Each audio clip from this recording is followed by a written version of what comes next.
Black woman stopped by guard at private jet. Her next move leaves everyone stunned.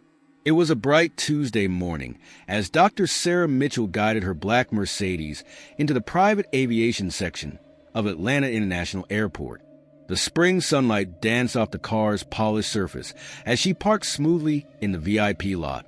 At 45 years old, Dr. Mitchell was one of the nation's most renowned neurosurgeons, having dedicated years of her life to mastering her craft.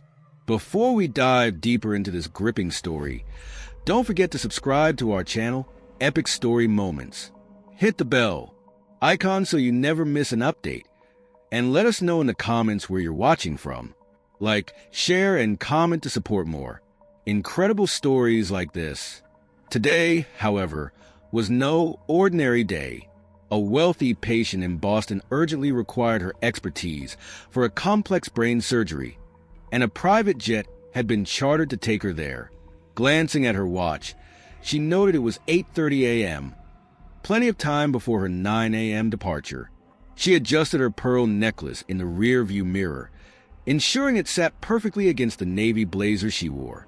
Her dark skin seemed to glow under the soft light, and her braids, styled neatly in a professional bun, exuded confidence. Dr. Mitchell always believed in presenting her best self, not for anyone else's approval, but because it was a reflection of her meticulous nature. Stepping out of the car, she gathered her belongings. In one hand, she carried a brown leather briefcase packed with critical medical files and her laptop. Over her shoulder hung a designer handbag containing her passport, flight documents, and personal essentials. The rhythmic click of her heels against the pavement echoed her confidence as she walked toward the terminal entrance. The private aviation terminal contrasted sharply with the bustling main airport, smaller and far more exclusive. Its sleek glass windows and modern architecture exuded sophistication. A handful of other travelers, dressed in sharp business attire, mingled quietly nearby. In the distance, a private jet ascended gracefully into the sky, a reminder of the fast-paced life she had grown accustomed to. Approaching the entrance, Dr. Mitchell noticed a security guard stationed at the door. He was a middle-aged man with graying hair and a neatly pressed blue uniform. His badge identified him as James Peterson. She didn't give him much thought. Security checkpoints were routine in her line of work. As she neared the door, she retrieved her identification and flight documents from her bag, a habit she had perfected over the years to streamline such interactions. In her hand were her medical license, driver's license, and passenger documentation. Preparedness was second nature to her, a trait that had served her well both in and out of the operating room. The morning was peaceful. Birds chirped in the distance, and a gentle breeze carried the fresh scent of spring air. Nearby, ground crews worked efficiently, preparing jets for departure. For a moment, Dr. Mitchell's thoughts drifted to her patient in Boston. The upcoming surgery was complicated, but she had a well-earned reputation for succeeding where others faltered. As she reached the terminal's automatic doors, she quickly texted her assistant at the hospital, confirming that her afternoon appointments had been rescheduled. She prided herself on organization and ensuring every detail was accounted for, a mindset that had earned her respect in her field. Just a few steps from the entrance, the peaceful morning took an unexpected turn. James Peterson, the security guard, straightened his stance and moved deliberately into her path. His demeanor shifted from casual to confrontational in an instant. Raising his hand in a halting gesture, he spoke firmly. "Excuse me, ma'am, but you?" The words hung in the air, signaling the start of a moment that would alter not only her day but the lives of many and ignite a larger conversation about prejudice and privilege in spaces meant for exclusivity. Dr. Mitchell stood firm, her calm demeanor masking the storm brewing inside her. She had encountered prejudice before, but this time it was blatant, undeniable, and unfolding in full view of an audience. She gripped her phone tightly, her fingers still hovering over the call button as Peterson's hypocrisy played out in front of everyone. The couple with the golf bags looked visibly uncomfortable as they glanced at Dr. Mitchell, then at Peterson. Yes. "We're just catching a flight," the man said hesitantly, stepping quickly inside to avoid the escalating tension.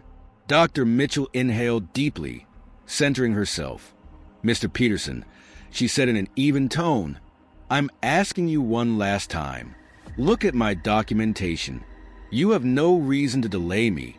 Peterson crossed his arms, his posture defiant. "I don't need to explain myself to you," he sneered. "This is private aviation, and we don't let just anyone in here. Security will deal with you shortly." The crowd murmured, their whispers growing louder. "This isn't right," someone said audibly. Another voice added, "She's just trying to do her job, and he's treating her like a criminal." Dr. Mitchell's heart was pounding now, not with fear but with resolve. She tapped her phone screen, connecting the call to the Airport Security Operations Center. "This is Dr. Sarah Mitchell," she began calmly, walking a few steps away from Peterson. "I'm at the private aviation terminal, attempting to board a flight for an emergency medical consultation in Boston. I am being unlawfully detained by a security officer named James Peterson, who is refusing to check my valid documentation."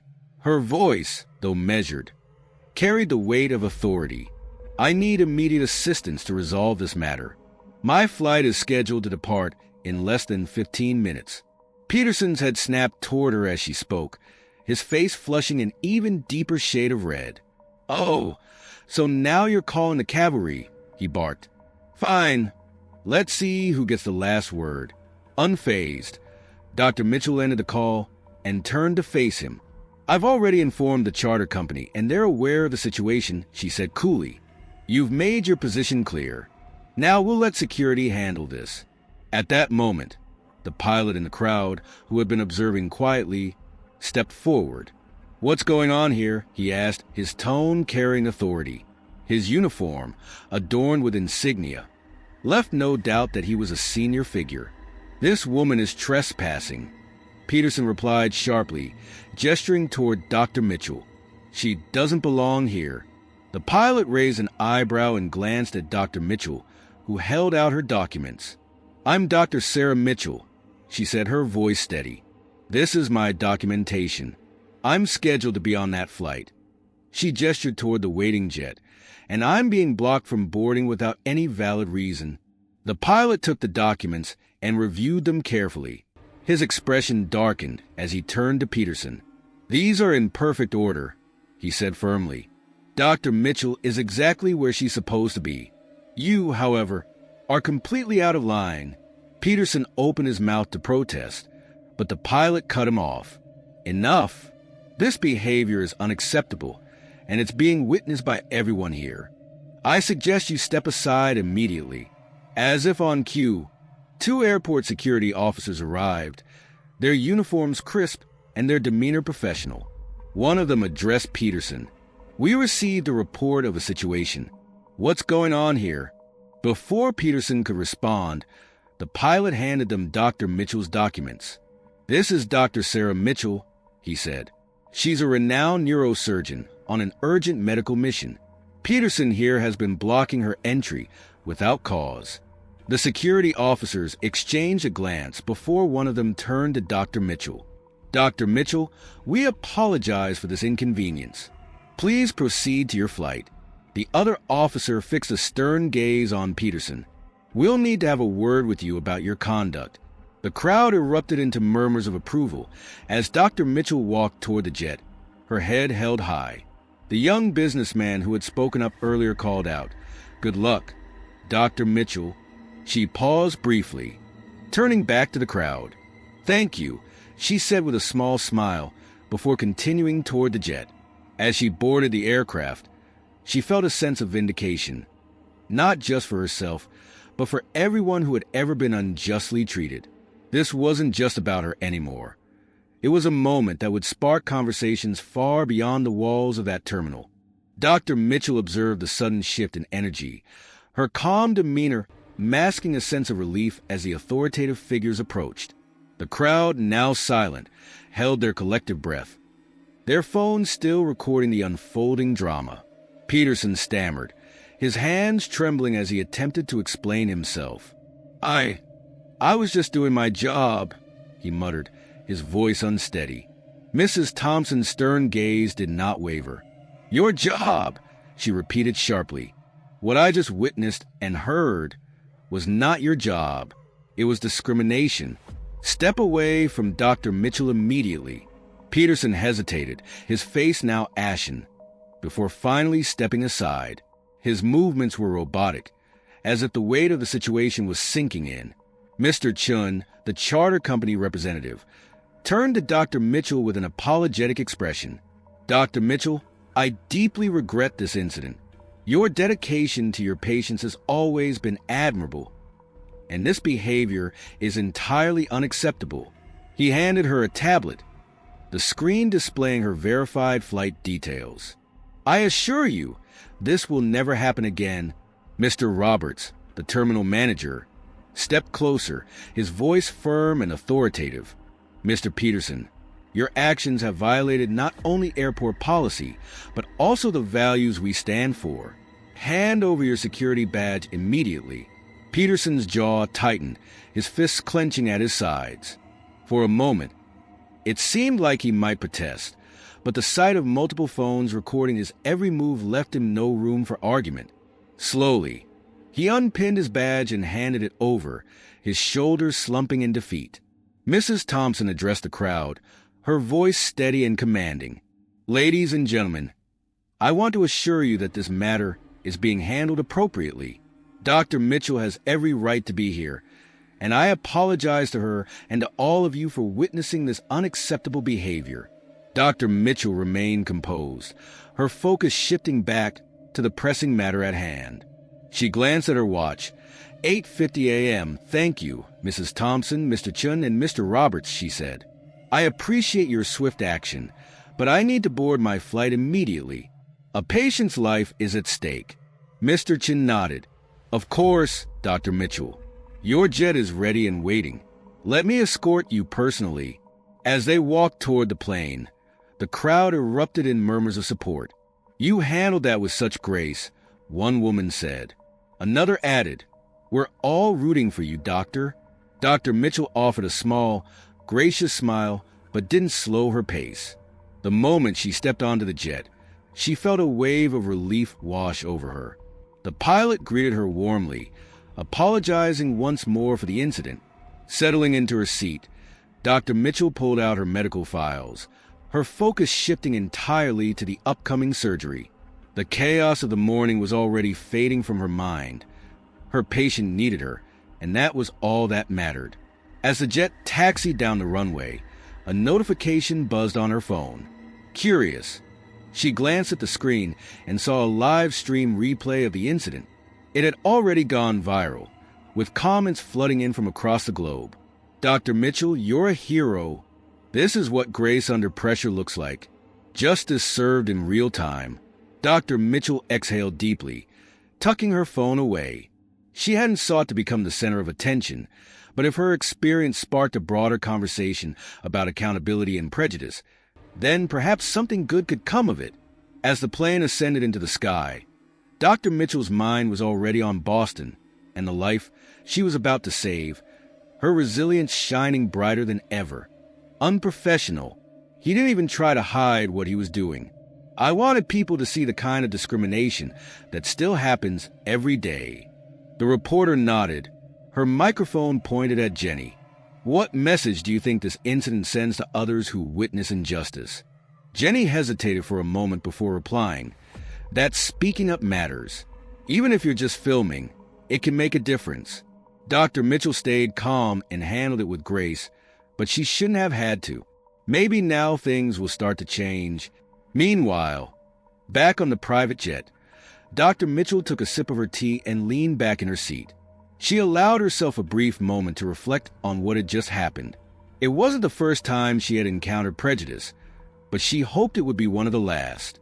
Her phone vibrated again, and she glanced at the screen. It was a message from a civil rights lawyer she had worked with in the past. Asterisk, Dr. Mitchell saw the video. If you need legal support, I'm here. Let's make sure this doesn't happen to anyone else. Asterisk, Dr. Mitchell smiled faintly. Support was pouring in from all sides, but for now, her priority was clear: get to Boston and save her patient's life. Back at the airport, the fallout continued to grow. Peterson's employment was terminated on the spot, and Mrs. Thompson made a public statement to the press. What happened today is unacceptable. It does not reflect the values of our airport, and we are taking immediate steps to ensure it never happens again. We deeply apologize to Dr. Mitchell and to all passengers who have faced similar treatment. The footage of the incident had now reached millions of viewers worldwide. Hashtags like #JusticeForDr Mitchell and #EndAirportDiscrimination were trending across social media. Prominent figures, including politicians, activists, and celebrities, were weighing in. One tweet from a famous actor read, "Dr. Sarah Mitchell is a hero, not just for saving lives, but for standing up to discrimination. We need more people like her in this world." In Boston, as Dr. Mitchell's plane touched down, her focus sharpened once more on the task at hand. The hospital team was waiting to brief her, and the patient's condition was critical. Stepping off the jet, she carried herself with the same poise and determination that had gotten her through the events of the morning. While the world buzzed with reactions to the incident, Dr. Mitchell remained focused on what mattered most: her work, her patients, and the hope that her story might spark real change. For her, this wasn't about going viral. It was about using her voice and her platform to stand up for what was right, one step at a time. It cannot be tolerated.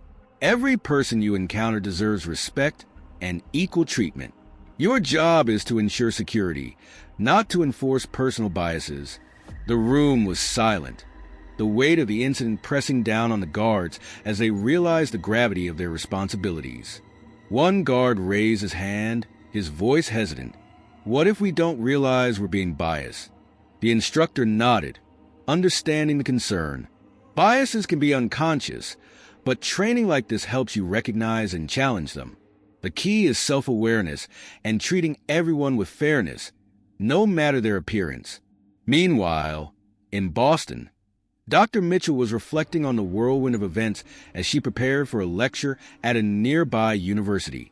She had been invited to speak about her experiences, not just as a renowned surgeon, but as an advocate for equality and dignity. Her talk, titled "Grace Under Pressure: Confronting Discrimination with Professionalism," was sold out within hours. During her lecture, Dr. Mitchell addressed the packed auditorium. "What happened at Atlanta International Airport wasn't just about me. It's about a system that needs change. Each of us has a role to play in standing up against injustice, whether it's in an airport, a hospital, or anywhere else. The key is to stay calm, stay professional, and never let anger dictate your actions."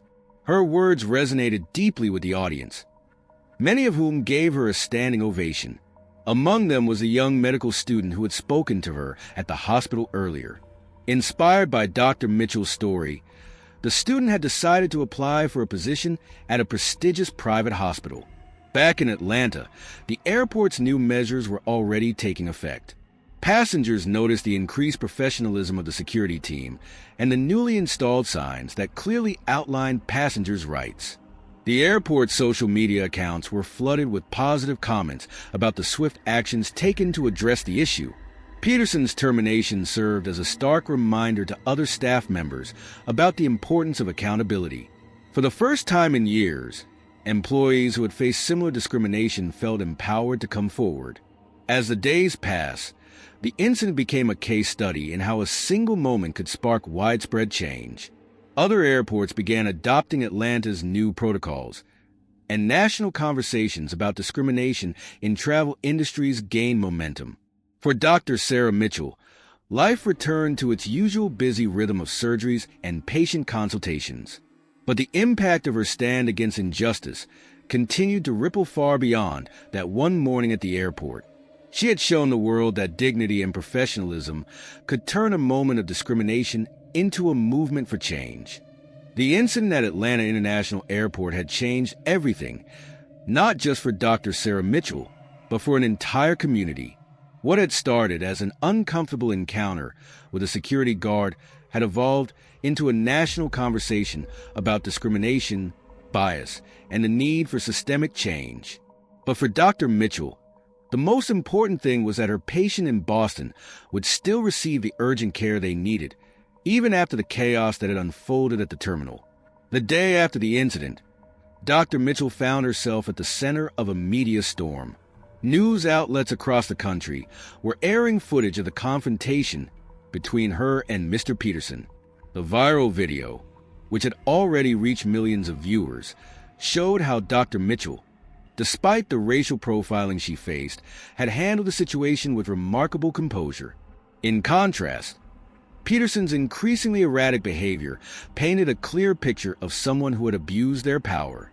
As the days passed, the incident continued to make headlines. The viral video had ignited a firestorm of conversation, with people from all walks of life sharing their own experiences of discrimination in airports and other public spaces. Social media was flooded with hashtags like #DrMitchellStrong and #Aviation Discrimination, and soon, celebrities and political leaders began to voice their support for Dr. Mitchell, calling for widespread reforms in airport security practices. Back at the airport, the atmosphere had changed dramatically. Mrs. Thompson, the head of airport security, had swiftly taken charge of the situation. She led an investigation that revealed a disturbing pattern of bias in Peterson's actions. The evidence was irrefutable. Security footage showed that Peterson had allowed multiple white passengers to pass through without checking their documents, while repeatedly stopping black passengers, including Dr. Mitchell, without cause. It was clear that Peterson's behavior had been discriminatory, and the airport's management was forced to confront the issue head-on. The investigation into Peterson's actions revealed more than just one isolated incident. Over the past year, several complaints had been filed against him, all of which had been ignored or dismissed by the previous management. Peterson's actions were not an anomaly. They were part of a larger issue that needed to be addressed. The airport's board of directors convened an emergency meeting, and they quickly approved a significant budget to overhaul their security procedures. New training programs, which included sensitivity and anti-bias training, were immediately implemented for all security staff. In addition, the airport installed new surveillance equipment, including body cameras for all officers, to ensure that any incidents of discrimination could be clearly documented and addressed. For Dr. Mitchell, the support and attention she had received were overwhelming. Yet, she remained focused on her primary responsibility as a physician. She had traveled to Boston to provide an emergency consultation for a patient in need of urgent surgery, and despite the media frenzy surrounding her, she kept her attention on the task at hand. As she sat in her hotel room after her consultation, she received numerous messages of support, many from people who had been inspired by her calm and dignified handling of the situation. Among the messages was one from a young black medical student who thanked Dr. Mitchell for showing them how to stand up for themselves with grace and dignity. The attention continued to build. News outlets around the world were now running special reports about discrimination in aviation, while social media platforms were flooded with calls for change. The #DrMitchellStrong trended worldwide, and civil rights organizations praised Dr. Mitchell for turning a personal injustice into a platform for widespread reform. The spotlight, however, remained on the real issue: the systemic nature of discrimination that had been allowed to persist in institutions like airports. The ripple effect of Dr. Mitchell's bravery was felt beyond the airport and the media. At the charter company that had arranged her flight, Mr. Chun, the representative, made sweeping changes to ensure that VIP passengers would no longer be subjected to discriminatory treatment. He announced the launch of a new app that would streamline the security process, allowing for pre-approved clearance based on digital IDs and photos. This was just one step in a larger effort to ensure that all passengers, regardless of race or appearance, were treated with fairness and respect. Meanwhile, back in Atlanta, Peterson's fate was being sealed. The airport had fired him, and he was facing intense public scrutiny. Despite his attempts to justify his actions in interviews, It was clear that his behavior was inexcusable. The video of the incident only compounded his problems, as it highlighted not only his discriminatory actions, but his refusal to acknowledge the gravity of the situation. As Peterson sat in the security office, watching the footage of himself letting white passengers through without checks while blocking black passengers, he seemed to realize the full extent of his wrongdoing. His once confident demeanor had given way to shame and regret. In the days following the incident, Peterson's past was thoroughly examined. It was revealed that 5 other employees had filed similar complaints against him, all describing instances of bias and discrimination. These complaints, however, had been ignored or dismissed by the airport's previous management. This revelation only added fuel to the fire, further fueling the public's outrage. It became clear that Peterson's behavior was not an isolated incident, but part of a larger, systemic issue that needed to be addressed. Back in Dr. Mitchell's world, she remained focused on her patients. Despite the viral nature of the incident, she continued to advocate for change in a measured, professional way. She agreed to only one interview with a medical journal, in which she discussed her experience and the need for reform in both aviation and healthcare. She explained that while the incident at the airport had brought her unwanted attention, it had also provided an opportunity to bring attention to a much larger issue: discrimination in institutions that were supposed to serve the public with fairness and dignity. By the time Dr. Mitchell had returned to her office in Boston, the situation at the airport had been fundamentally transformed. The security staff had undergone extensive retraining, and all officers were now equipped with body cameras to ensure accountability. The airport also launched an educational campaign to inform passengers of their rights and to prevent further incidents of discrimination.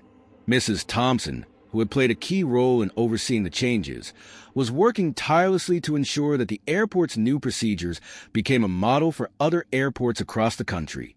As the sun set on the dramatic day, Dr. Mitchell found herself at the center of a national conversation about change. Her actions had sparked a movement, and the effects were being felt across the country.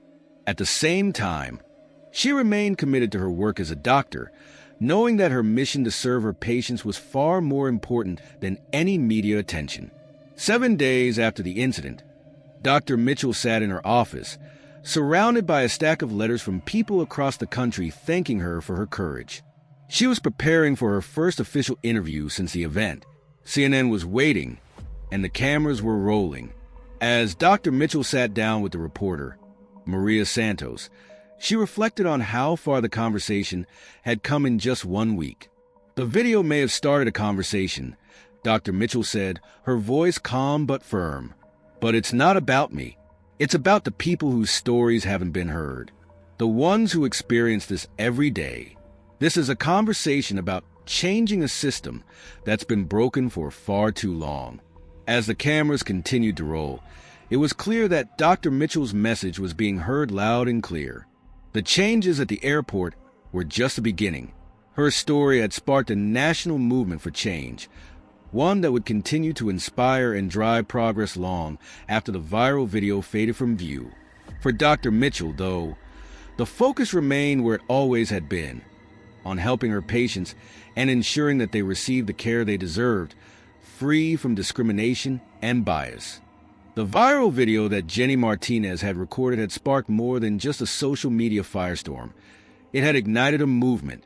Jenny, a teenager who had been in the right place at the right time, soon found herself at the center of a new organization called Record for Rights.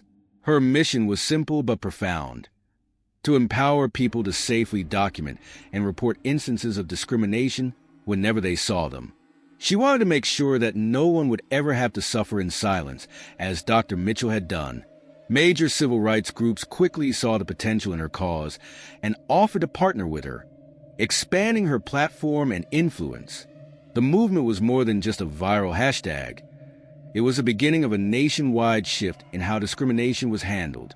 As Jenny's organization grew, it provided people with the tools and knowledge to not only document instances of unfair treatment, but also to ensure that their voices were heard.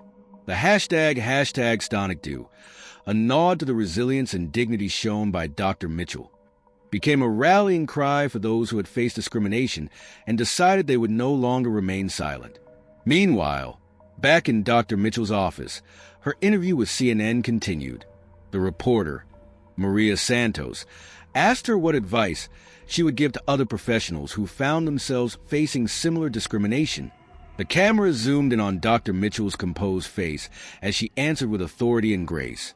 "Stay professional, know your rights, and document everything," she said. "But most importantly, don't let anyone make you doubt your worth or your right to be there." Her words resonated far beyond the TV screen, inspiring countless individuals who had felt marginalized in their own professions. Dr. Mitchell's commitment to professionalism, even in the face of adversity, had shown others that they too could stand up for themselves without sacrificing their dignity. The charter flight company that had arranged Dr. Mitchell's flight to Boston also made significant changes in the wake of the incident. They introduced a new system where all VIP passengers, including executives from minority backgrounds, would receive digital IDs with their photos and credentials pre-approved for security clearance. Mr. Chun, a representative of the company, proudly announced that within just 1 week of implementing these changes, bookings from minority executives had increased by 50%. It was clear that the company had tapped into a previously underserved market, and passengers felt safer knowing that their identities and rights were being respected. Dr. Mitchell's own hospital noticed a ripple effect as well. Minority students, inspired by her calm and resolute response to discrimination, began to apply for residency programs with renewed confidence. One applicant wrote, "Dr. Mitchell showed us that we belong in these spaces. The hospital's board of directors seized the moment, launching new diversity initiatives in their hiring practices to ensure that more minority doctors and medical professionals had equal access to opportunities within the institution." The impact of Dr. Mitchell's actions was also felt on a broader scale. Social media continued to buzz with new stories every day. The hashtag #StonicDo became synonymous with standing up against discrimination, and people from all over the country shared their personal experiences of facing adversity and choosing to fight back. Dr. Mitchell's example of maintaining professionalism and dignity in the face of injustice had encouraged others to step forward and demand change. At Atlanta International Airport, the security office had been transformed. The walls were now adorned with posters about equality, respect, and proper security procedures. The airport had adopted a zero-tolerance policy for discrimination, and all security guards attended daily meetings to discuss the importance of fair treatment. Mrs. Thompson, who had become a key figure in the reform efforts, made sure that every complaint was taken seriously and thoroughly investigated. For the first time in a long time, the security office felt like a place where change could actually happen. In training sessions, many of Peterson's former co-workers admitted that they had seen him discriminate in the past, but had never spoken up. "We can't be silent anymore," one guard said during a session. "Silence makes us part of the problem." It was clear that the events surrounding Dr. Mitchell's encounter had opened the eyes of many within the airport security community. They were now committed to making things right. Dr. Mitchell continued to receive messages from all over the country, but one letter stood out. It was from a young black girl who dreamed of becoming a doctor.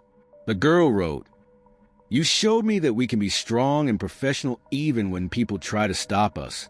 Reading those words, Dr. Mitchell knew that the changes happening now were not just about her.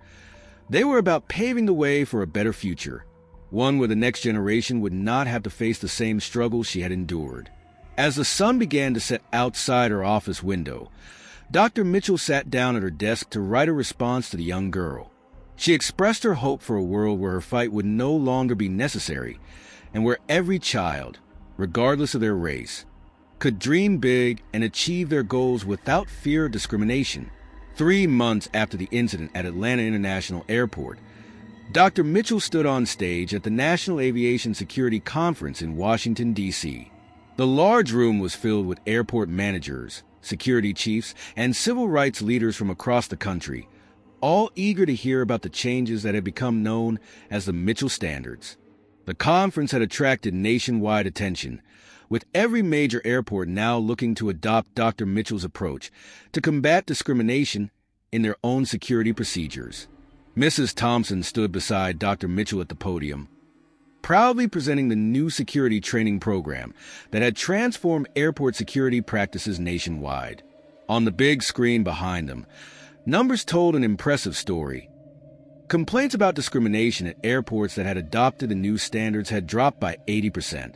The changes were undeniable, and they were proving to be successful on a large scale. The day Dr. Mitchell changed everything, Mrs. Thompson told the audience, started as a terrible incident, but it has become a revolution in how we handle airport security. Among the attendees was James Peterson, the former security guard who had been at the center of the controversy.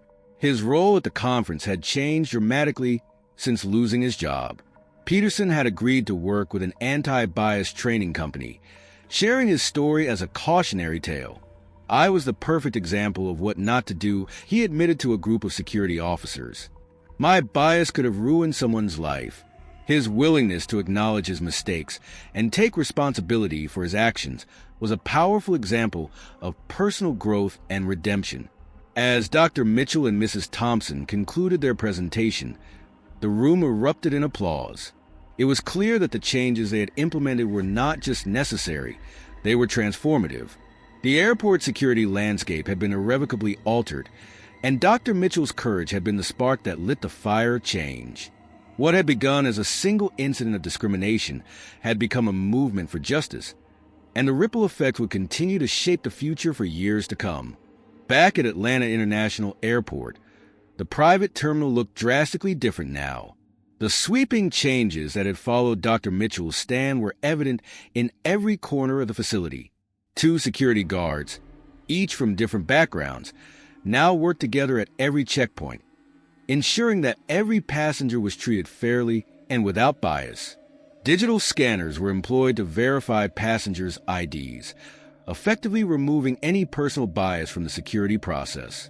Signs in multiple languages were prominently displayed, making sure that everyone knew their rights and could easily navigate the security procedures. The teenager who had recorded the viral video, Jenny Martinez, had become a well-known activist. Her organization, Record for Rights, had expanded rapidly, with chapters now established in 50 cities. In a recent TV interview, Jenny reflected on the incredible journey. Dr. Mitchell taught us that documenting discrimination calmly and professionally can lead to real change, she said.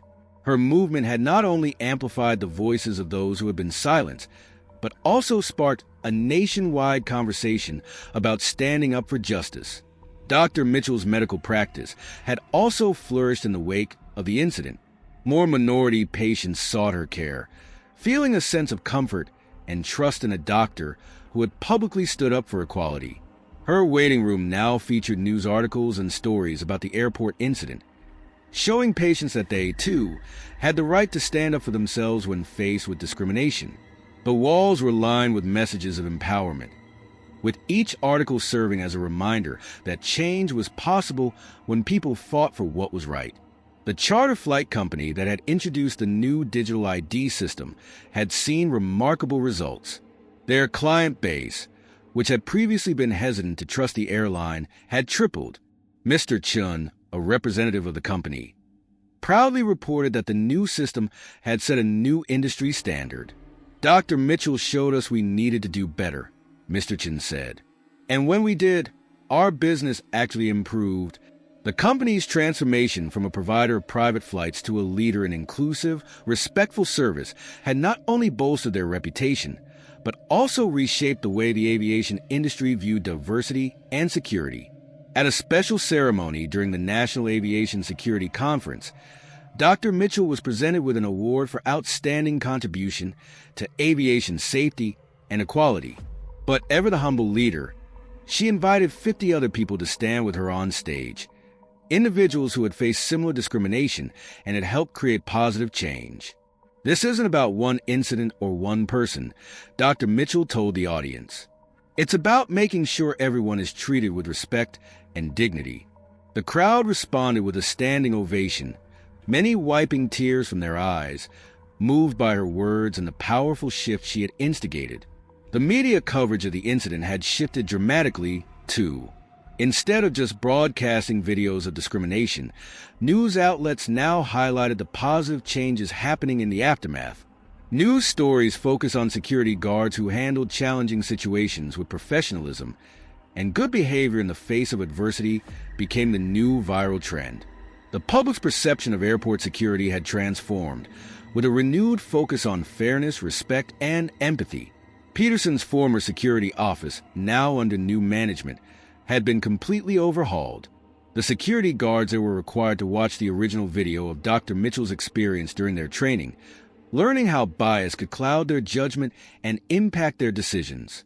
The workshop always ended with a live video call from Peterson himself, who shared his personal journey of redemption. "I was wrong," he would say, acknowledging the impact of his actions and the lessons he had learned. His presence in these training sessions became a key example of how people could grow, learn from their mistakes, and help prevent the same mistakes from happening again. Dr. Mitchell's original video, once a painful reminder of an injustice, had now become a vital teaching tool. It was incorporated into training programs across various industries, from airports and police academies to hospitals and schools. It was used to teach professionals about handling discrimination calmly and professionally, and Dr. Mitchell's poised response to her own ordeal had become the gold standard for dealing with difficult situations. One of the most heartwarming outcomes of Dr. Mitchell's efforts was a letter she received months ago from a young black girl who had dreamed of becoming a doctor. The girl, who had been so inspired by Dr. Mitchell's courage, was now a regular visitor at Dr. Mitchell's hospital. Dr. Mitchell had taken her under her wing, mentoring her alongside several other minority students interested in medicine. Success is the best answer to discrimination, Dr. Mitchell often told them, but helping others succeed is even better. Her mentorship had created a ripple effect, with the next generation of medical professionals motivated to carry the torch of equality forward. As the conference neared its conclusion, Dr. Mitchell looked out at the diverse crowd. Security chiefs from Europe, Asia, and other parts of the world had traveled to Washington, D.C. to learn about the new Mitchell standards and how they had transformed aviation security. What had happened to her that morning in Atlanta had sparked a global conversation about respect, fairness, and equality, and Dr. Mitchell's influence was now felt far beyond the borders of the United States. In her closing speech, Dr. Mitchell reflected on how far they had come. "3 months ago, I was just trying to catch a flight," she said. "Today, we're changing how people are treated around the world." She urged the audience to remember that every person who walks through a security checkpoint deserves respect, and that their dignity was in the hands of the people who were charged with protecting them. The crowd stood once again in applause, this time not only for Dr. Mitchell, but for the movement she had helped spark. As she left the stage, Dr. Mitchell was greeted with heartfelt congratulations from people around the world who had been inspired by her story. Outside, the evening sun cast its golden glow over the Washington Monument, symbolizing the dawn of a new era in aviation security. Inside, people from all corners of the globe were learning how one person's dignity and professionalism could indeed change everything. The Mitchell standards had transcended being just a set of rules. They had become the future of aviation security, and the blueprint for how people would be treated with respect and fairness in the years to come.